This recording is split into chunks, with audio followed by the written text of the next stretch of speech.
I love change, I love innovation, but I'm open to it. If you have maybe a brain surgery, do you want somebody, a surgeon who's shaking their hands and doing something, or do you want to have a robot assisted and with a three-dimensional, and there we accept it. So why does it take so long? The job will change. You have to accept the new learning curve. It's not only investment into time for the learning, it is also an investment in money. It is just the question when you will jump on the train.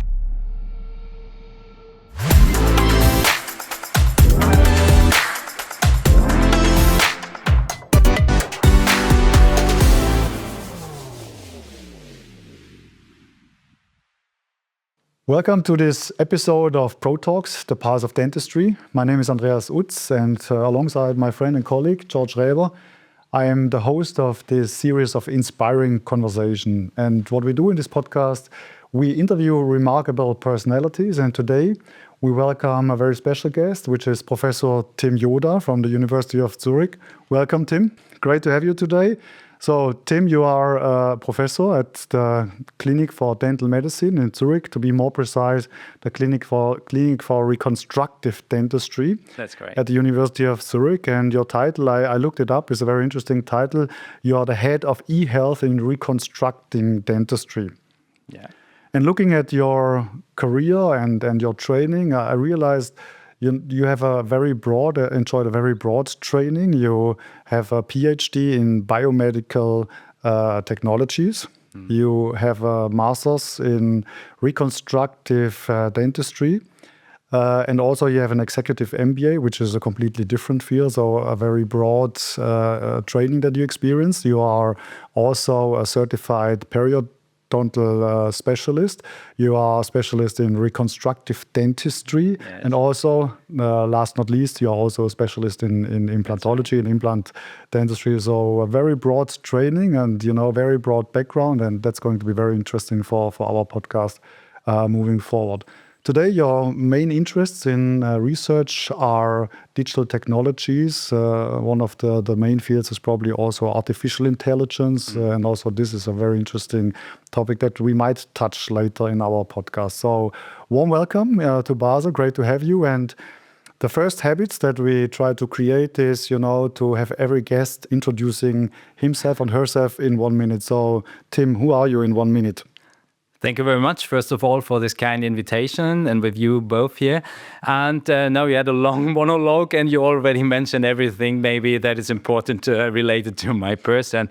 And I might say I'm really passionate dentist. I really love what I'm doing. And this is beyond everything else now you mentioned previously. And what is very important also, as a dentist, I treat patients regularly. So every day I see my patients, and so I know the real world problems. And as you said, I'm there as a head of e-health and reconstructive dentistry. That is quite new, and I'm allowed to work in a remarkable team together with Professor Ronald Jung.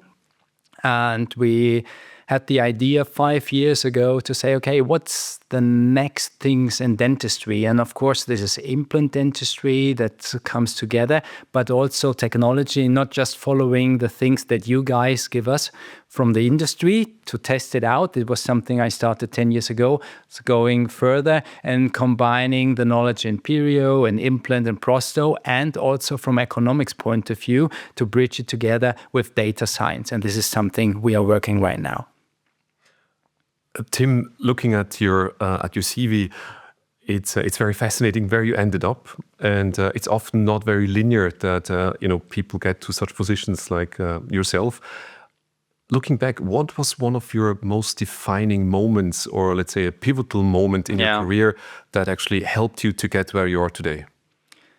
I think I would say it's not just one moment, it's maybe two moments. First of all, it's my first, let's say, academic teacher. It's Professor Thomas Flemmich, and he was the head of the Department of Periodontology at the University of Münster in Germany, where I studied, and also not only my undergraduate program, also my postgraduate program. And he was the first professor I got to know who explained us the term evidence-based dentistry. And he says always, we show you some treatment protocols, but we do not say just follow this pathway. They explained us why with evidence. And this was the first time in 1999 and 2000 as I heard about it. And I was really impressed about this. And this was one of the reasons why I said, okay, I want to know more in the periodontal field, combining with clinics, using my hands, because it's very, you need some skills to train. It is not just very rude, it is very delicate with the soft tissue to deal, regeneration, with the bone structures and infrabony defects, and also combine it also with implantology. And this was the first part. I was really impressed about it, and to learn more and get into science and to understand why to do and to treat people in a specific way. And secondary, I might say, was the decision more from this clinical track to decide to apply an ITI scholarship at this time. And then I was really lucky in 2011 and that I was selected for one of these scholarship centers. And my first choice was the University of Bern. And it was once in a lifetime chance to get this and work close every day with Professor Urs Breger, with Professor Danny Buza, and I might say even as a kind of friends to work together. And I learned so many things from those guys, all in the surroundings and the University of Bern. That changed my dental life at the second point. First starting the clinics and starting already a little bit into science, but then later on to have a really great chance to work with those huge persons, let's say, in dentistry. That's beautiful to hear also that the ITI had a huge impact. We were talking about this before the podcast, and I was very impressed by this. And how do you see the ITI today looking back, and also for young people, how can they benefit from the ITI? Today, I think it's mainly two things. It is a fascinating network, and even if you're starting as a young dentist, your career, you have a chance to connect with other people at the same stage. And there you learn your experience and mixing up some emotions, some ideas in a worldwide network. And secondary, of course, you have access to real leaders in the field of implant dentistry. And there is no other, I think, organization where you have these possibilities. There's a lot of things going on. This is in parallel. And since I started, I'm now an ITI member almost 15 years. I started in 2010 as a member.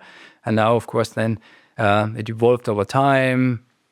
Becoming then a speaker, also integrated in the ITI consensus conferences as a group leader. And it is really, it sounds maybe a little bit silly, but it's a kind of a big family and you know each other.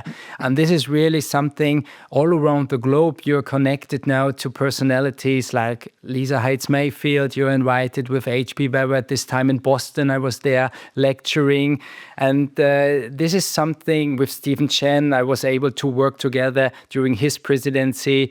The online college, I was there for digital transformation, combining the co-diagnostics planning. I provided the first cases that were used during these online courses. And now at this time, I'm allowed to write as the main author the latest ITI treatment guide about minimally invasive implant therapy.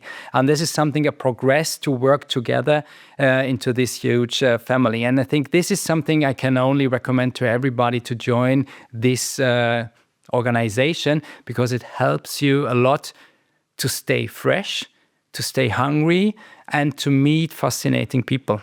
Yes. I mean, we can already sense your passion that you have for the field of expertise you work in and the science of dentistry. But there's a second passion, and I would say a second science that you spend a lot of time, and you're a very curious person. You worked yourself very hard into wine. Yeah. And you're holding a certificate which is, I think, exceptional. The WSET, I think, is it called certificate. I mean, what is fascinating you about wine, and do you see some parallels to your, let's say, professional science, or some of the learnings that you can transfer to dentistry even? Yeah, this wine. Wine is, it's fabulous. So just think about it is only a grape or a fruit. And then later on, in a complex process, it develops to something unique and special. And every year, it is not the same. It's not repeatable. It's not highly predictable. And this is something to teach us to accept this on the one hand. And this is only possible in a process working in a team. There is so many people working together to achieve the final result. And then it's the aging potential. There is nothing artificial that comes together. It's only the product from Mother Nature. And then it develops in the barrel, in the bottle, and later on even in the glass. And when you're sitting together with friends, you can enjoy it. And this is something very fascinating for me. On the other hand, it is, so at least myself, I do not drink a glass alone. I always like to share this moment with somebody else. Ideally, I like or even I love. So with my wife, we opened a lot of bottles together with friends and combining it together with some foods and pairing and some cooking and a lot of memories. And this is maybe comparable to music as well. A lot of things that happened in my life, I have a specific song in my head and then I remember it. And this is especially with wine. And some of the moments I had, I still remember the bottle, what kind of grapes, what kind of vintage and together. And this is so fascinating for me. And again, now maybe to bridge again to science today, it is science to create a great wine. And sometimes it needs some time as well to establish an environment, to invest into people and to build some young researchers now. I think this is the best way I can do right now. I had the benefit to work with so many great people, as I said, and I learned so many things. And this is now something to put some insight into somebody, like putting some seeds into the soil and now to see what comes out of it. And I love to be surprised by with my young colleagues. I give them some ideas and we are talking about something and then they pop up with new ideas and I never had in my mind. And this is something a great moment. And this is maybe comparable to that. And it's always, again, also science, a team approach. You never can do something alone. And this is maybe the linking part of it. So a lot of knowledge required, a lot of hard work. That's true. But then very rewarding outcomes. So very similar to hopefully. Very similar to dentistry. Hopefully, yes. yeah. Okay, thanks for sharing. Yeah, that's a very fascinating topic. The second topic where we started actually with in the dental field, where you are super passionate, is about digital dentistry. And here, I'm sure that our listeners, they are very curious to actually hear your vision of digital dentistry in the years to come. Can you share a little bit, where do you see us going in the next 5 to 10 years? Yeah, I think one major aspect is to see automatic simulation, to make processes easier and for that way accessible to a broader audience or a broader area of general practitioners as well. And this is, for instance, combining in the field of computer-assisted implant surgery to have diagnostics, three-dimensional cone beam CT, for instance, matching it with surface scans. And this is always a kind of a painful procedure. And nowadays, we have AI, so artificial intelligence algorithm, that helps us to make this process more predictable, safer, and in an easier way. So I think this is one area combined also with treatment simulation, because the expectation of the patients when it comes to new treatments, and especially when it's combined with high costs, are very high. So we have to talk about this. We need to simulate the outcomes, and then we can use AI technology, digital tools to simulate these outcomes non-invasively in advance, and this helps a lot. So I think this is one area where we can benefit in the future. The second part is to go beyond dentistry and link it more to oral and systemic health. So as we all know, the oral cavity is the entrance, one of the entrances to the human body. And this is maybe something that's a job description will change. And digital technologies will help us a lot. This could be maybe using smart devices with intraoral sensors, capturing some markers in the mouth of the patients for early risk identification, or not only in a localized way, let's talking about periodontitis, peri-implantitis, but also maybe in the future, and we're talking about the next 5 to 10 years maybe, about systemic health. And just think about the population. We're getting all elder. So we have there a change. And this is something, a lot of these people are wearing dentures, removable. And then we have new opportunities to put some new sensors maybe inside. And one third thing beyond this is moving a little bit, let's say, from purely evidence-based dentistry, so one solution for every indication, more to a personalized, specifically tailored dental medicine.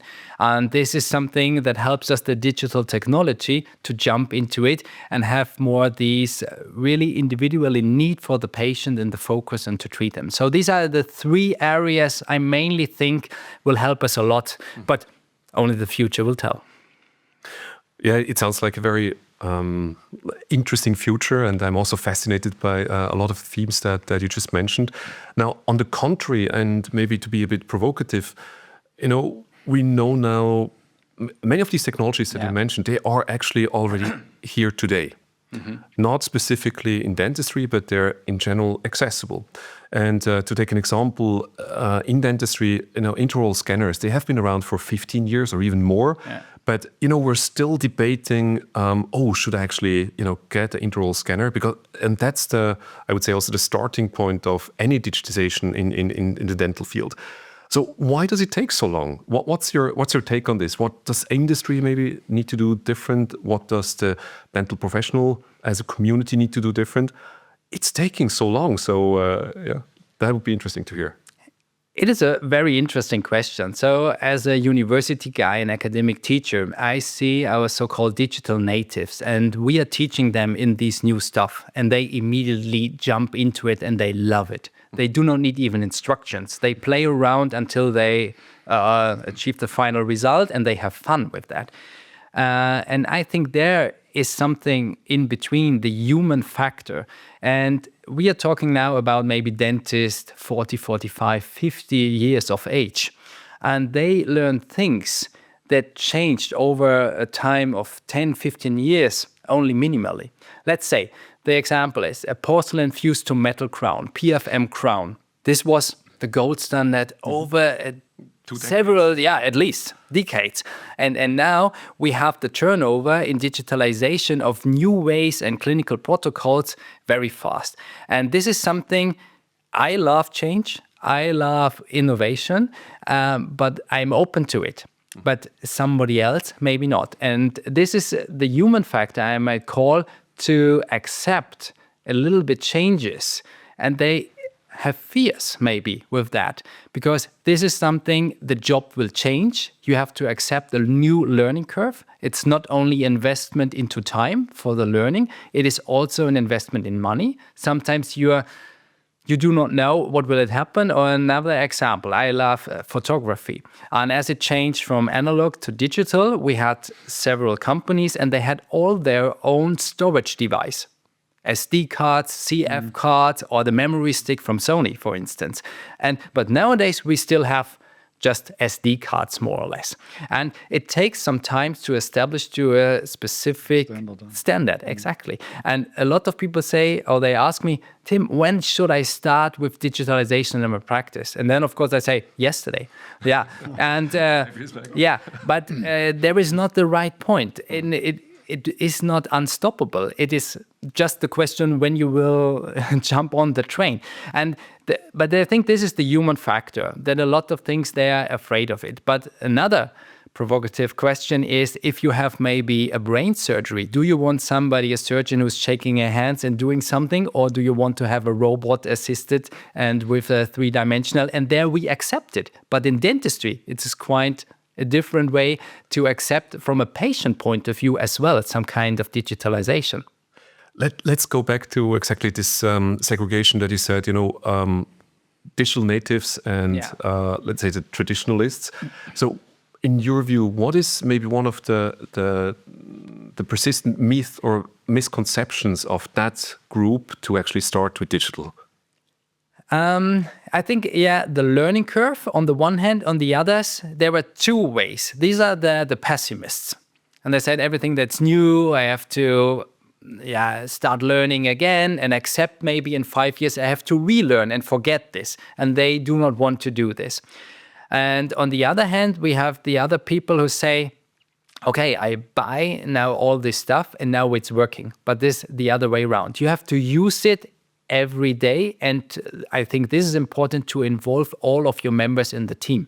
And explain and train and explain why are we using it and how it helps and to see it. And this is something, this kind of training is missing maybe in this area. So, I mean, we're living understanding the life usually retrospective, but living forward. So in 2025, if you would have a colleague that approaches you opening a new dental practice, where do you see the technologies where you say, okay, there's a clear benefit, to this technology in the practice? And which technologies would you recommend this person really to start? Because you say, look, this is really something you wouldn't want to miss. For me, it's clear an intraoral scanner. This is something to start with, because this is not just for therapy. Most of the people that think it is a replacement of an analog or a conventional impression, I see it is more than this. It helps you to digitize the patient, to communicate with the patient, to have a chance to start immediately with a digital workflow. Combine it then step by step with a cone beam CT, with a facial scan maybe even, and you do not have to buy a full facial scanner for several $1,000s or euros. You can use an app of your smartphone and link it together, and then you can interact with other colleagues there in this as well, and it helps a lot for this communication as well. But also for follow-ups, it helps you. There is no radiation. This is it can be done within seconds. So if you're a little bit trained, it's 1 to 2 minutes to scan both arches. You have no storage limitations nowadays. That makes it easy. I think this is clearly would be my advice, to start with an intraoral scanner, or at least 2 at every dental chair you have in your office. Yeah. And then you mentioned cone beam CT and face scan. So you would start in the field of data capturing and diagnostics. Yeah. Why is this? Do you see that then once you go into production, like 3D printing or milling, it becomes much more complex? Or why is this? Not the reason that it's more complex, but I would say as a dentist, my core group is treating patients. And then, of course, if you have a dental lab and you have other personal and human resources there, of course, you can think about to invest into it as well. But this is more the productive part. And I have my partners there, and I work then with these dental labs. And for me, but as a dentist and in the university environment, I do not have the economic driver, I must say. So therefore, I do not think about this. We have all this playground and these tools there, and I can use it. But I'm not an expert into it. But this is, of course, the second step. For me as a dentist, I think clinically, and I want to interact with my patient. And therefore, I thought I'm more into the diagnostics and how can I do better dentistry for my patients. I think it makes sense. And I know you are in a university setup, but still, I think, working with specialized experts and partnering up with them. Also, I would say in the clinical everyday practice out there is a good argument. I could see this clearly. In what other areas of digital technology do you observe a lot of activities at the moment if it comes to research? I imagine you can also look a little bit into what happens in the future. I know you are connected to many interesting companies. You see a lot of stuff that is in the pipeline. After what we see now and what is working today in 2025, what is going to be the next step? I think two areas. So I'm also in the function as associate editor for clinical oral implants research. So I see the highest level of publications right now, and they're responsible for the field of digital technology and implant prosthetics. And a lot of papers who are now submitted are in the field of computer-assisted implant surgery, especially dynamics and robotics. And so the robotic execution and dynamics in implant placement, this is a very hot topics. And I think this is not relevant to all dental indications where you want to replace a toothless area with an implant, but it will be especially for edentulous cases, maybe something.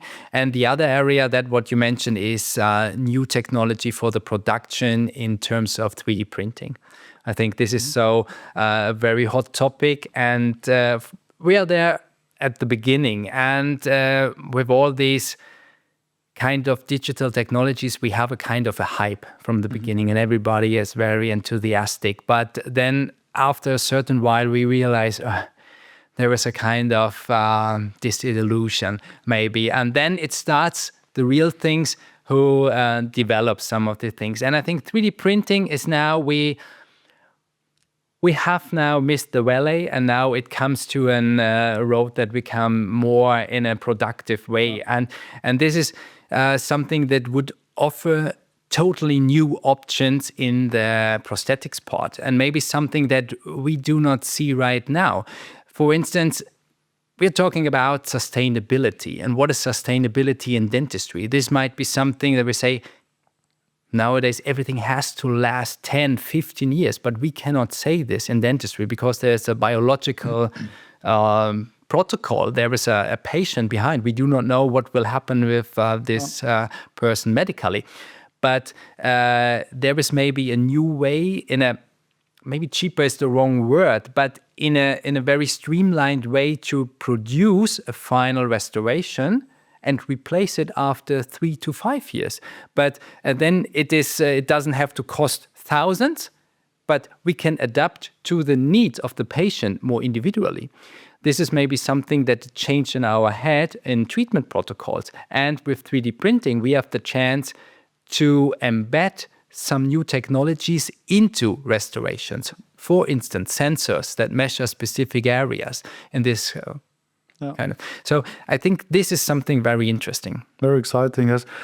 You mentioned now twice the topic of robotics, and I know you in Zurich, you guys are also looking into this. So I just wonder, how do you see this topic, robotics and implant surgery, going on? And what is going to be the space where this technology will be helpful? Because I want to avoid, a situation where it's, perceived as, us, as humans against the machines. I think at the end, it will be a blended positive combination. Where do you see this blended positive combination potentially? I see it maybe more in a different direction as it goes right now. Nowadays, it will be used for placing an implant. So we're talking about surgery. And I made the example with the neurosurgeon a few minutes ago, or maybe for eye surgery. But then people are sleeping. They're not awake like our patients. They are not moving. And I think robotics is a high standard for a quality standard to achieve the final outcome that we want, but more on the productive level, maybe for restorations in this area, not compellingly placing implants. If you have some specific areas, maybe it is a good way. But it can be, you never know, the dental environment will change, and we have more these dental service organizations in the future. So that we have big centers, and then, of course, it is affordable for such an economic system to have a robotic system there. Otherwise, it will be not the way to buy something for a single dentist. It doesn't make sense. That was the reason 10, 12, 15 years ago for dynamics. So we had some kind of systems in Germany at this time, but they never came out to the market because... Robodent. Yeah, exactly. Exactly. Maybe last question from my side. Artificial intelligence. You mentioned this before briefly in your vision that George asked you. So how do you see this moving on? What will be the first really tangible benefits that, clinicians will benefit from? That we already have today is that we free up maybe our time. So an algorithm won't get tired. You can use it 24/7. So that makes it easy and for tasks that might be boring for us as a human being. So why not using this for diagnostics, analysis, maybe even for treatment planning? For sure, it will not replace the dentist. And as a clinician, you will always be responsible for the final approval of it. This is for sure. But this will help us to free up time for some tasks that might be boring and then have more time for our patients again. Now, on the other hand, maybe some sentence, and it belongs to the question before about robotics. It is all about empathy. In dentistry, we need to have a trust with our patients on both ends. And this is maybe something this is missing. And if you have a decision-making process using AI, it needs to be explainable. Otherwise, you have a kind of result that comes out of a black box and there's always a problem. So we need to integrate AI in a very smart way that ourselves, but also our patients will accept these kind of decisions. And this is the next task. From a technical point of view, we are much more than this. And on the other hand, AI is, for me, it is only a tool. So it is like a digital dentistry 5-10 years ago, or aesthetic dentistry. This is ridiculous for me. Dentistry has to be aesthetic beyond function. And therefore AI, we will not talk about AI in 5 years because it's automatical in everything. It's already integrated. So for me, the smarter term might be data science and how can we use data like an implant registry that we have from Straumann and our site at the University of Zurich as well. How can we use this data to improve dental treatment? Maybe to touch upon a different topic that is often mentioned when we talk to clinicians, but also people in private dental practice. So it's staff shortening. Yeah. So be it on dental assistants or also in the dental lab. Now, talking about AI, digital technology, do you think also there it could make a difference and have an impact? Yeah, a little bit as I touched also these things in diagnostics that help us. You can delegate or use digital tools like an intraoral scanner that your dental assistants can already start working with the patient, matching this information with radiology assessment. So this helps again that somebody can work with the patient alone and then working as a team together. So it helps you to free up these areas. And how would you see this materialize first? What would be the first applications where we could see this? I also see maybe some smart glasses. So we worked on it with a startup at the university and with smart glasses with a camera on the one side, with some kind of Wi-Fi. And this helps us a lot to think you can work alone because there is a voice control. It is linked to your smartphone. So you can see visualized on the smart glasses. You can say like Siri, or we know all these kind of tools from other providers. You can see an X-ray in your smart glasses, and this helps you to work alone. So not for all of the steps, you need a dental assistant anymore just sitting next to you. I think that's a very interesting field that we went into. What does it do to the practice staff and I would say to the professions working in a dental practice? We talked about this also before. How do you see this? Because, the whole dental field, dental technicians, assistant staff, dental professionals, the field is getting much more loaded with technology, which is very positive and can be very exciting. How do you see all this technology changing the profession? Yeah, it will the image change. The image of the profession. Yeah, the image of the profession, the job description itself. You have to accept that it will change from let's start with a dental laboratory. So maybe 10, 15 years ago, you have a dental technician who is aware in all of these areas. It's more specialized now. You have more digital areas like this. So I think there is already a kind of way that you can use online services to create something and then get information as an STL file of the design back. On the other hand, it will help us to make jobs. A lot of people, let's say the other way around, are afraid of these developments, but I see it as a chance. It makes it more interesting. But again, it is like the same question from the beginning, why it takes it so long to implement something new. And this is something that the people needs to understand, that it's a chance. And this will be something maybe to get the job more attractive on the other side. Also for dental assistants, that they have more own responsibilities to work with their patients, as I said, integrating them in the intraoral scanning, with the diagnostics, preparing something more. Maybe even, as I said, as a dentist, we see patients more often than a general or medical doctor.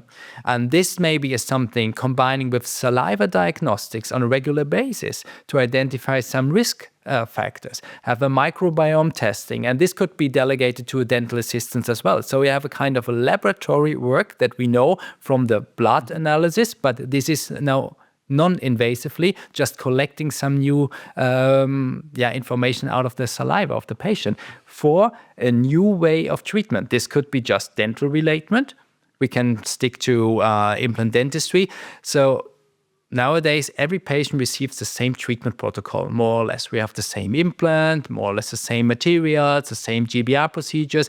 But if we have more information about the risk profile and not just analysis and asking the patients, having more robust data out of this, putting together, then we have maybe a personalized treatment way. In this patient, we need more this material in combination with that to have a better wound healing later on. And this could help from all aspects to have a personalized approach, and also involving the dental assistants to having a more attractive job.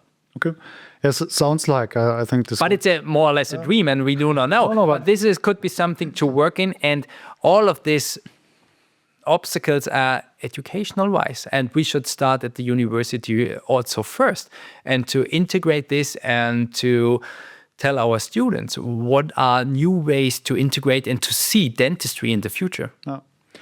I think dentistry has always been a very attractive profile and profession, always been.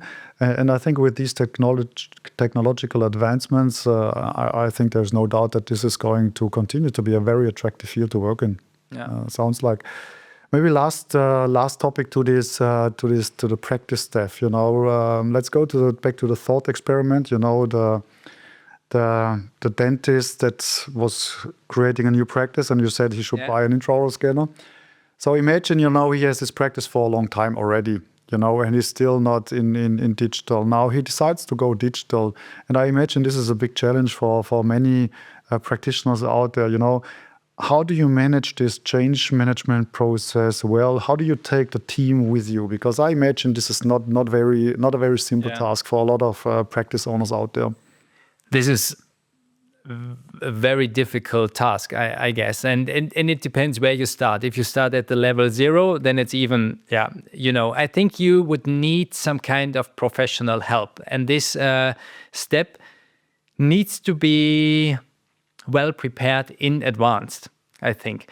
And this is not something you can decide at one moment and then jump into it. I would recommend to work with the companies together and to integrate them into this plan, and just think exactly in advance what kind of technology you want to implement, and you have to teach and involve everybody in the team and use it on a regular basis. And this is something, I have maybe in my genes to say never stop exploring. I'm curious, but not everybody is about this. And you have to, take the fear of the people away and show it to them and not be. It's like dealing education with your kids. On the one hand, you need the strong hand, and then you need something to allow more. And this is there as well. And you have to accept some mistakes or failures will happen from the beginning. And you have to accept on your own, maybe from the beginning, you will not be that fast as everybody tells you from the beginning. And you have a very steep learning curve there as well, and with the entire team. And this is maybe something on your personal mindset for the expectation management to work there as well. Okay. Yeah, that's a very beautiful vision, and it's very inspiring, Tim. To talk about this. I could go on for another hour, but this brings us already close to the end of this podcast episode with you, and we have this let's say rhythm that we want to ask everyone the same question to end with. Okay. And this last question is: if you would have the chance, the magic wand, to invite anyone that you could think of for a evening-long fireside chat, who would you invite? I mean, probably you have now to decide whether you go for wine or for dentistry or for something else, but who would that be for you?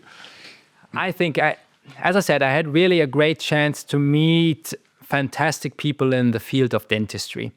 Due to the fact that I'm well connected thanks to the ITI, there is really great, and I had a lot of memories and great moments with people on this area. But one people I missed so far, and this would be Jan Linde. Okay. Oh, yeah. Interesting. And I think it's always good, and the older I become, I see to learn from such people who were from the really beginning in this area, and to tell them something from the drawbacks from their beginnings or something, because from an innovative point of view, I see sometimes exactly what you mentioned. There were some obstacles and you're not running as fast as you wish you can right now. And to ask such a people like Jan Linde, how was it at this time? You were very forward thinking about the pathogenesis, about periodontology or peri-implant disease, etc. So what can you recommend, and what is your story behind it? So I think this would be something I would really love to talk to you, Jan Linde. Beautiful. Yeah, good choice. And I'm sure everybody's interested. What would be the bottle of wine you serve for this evening? Please report back. That's true. Okay, super. Tim, thanks a lot for your time, for coming to Basel, and for joining us in this podcast series. It was very inspirational. It was fun too. So thanks a lot for being here. George, thanks for co-hosting. And to our listeners, this was the series with Tim Joda. So I hope you enjoyed it. Thanks a lot for listening in. And as usual, you can also ask questions to us. If you want, you can put some question on our Instagram accounts, and we can also pass a question to Tim Joda. If you have some questions in the field of digital dentistry or the vision of digital dentistry, we're happy to pass those questions on and to resolve them later. So thanks a lot for listening in.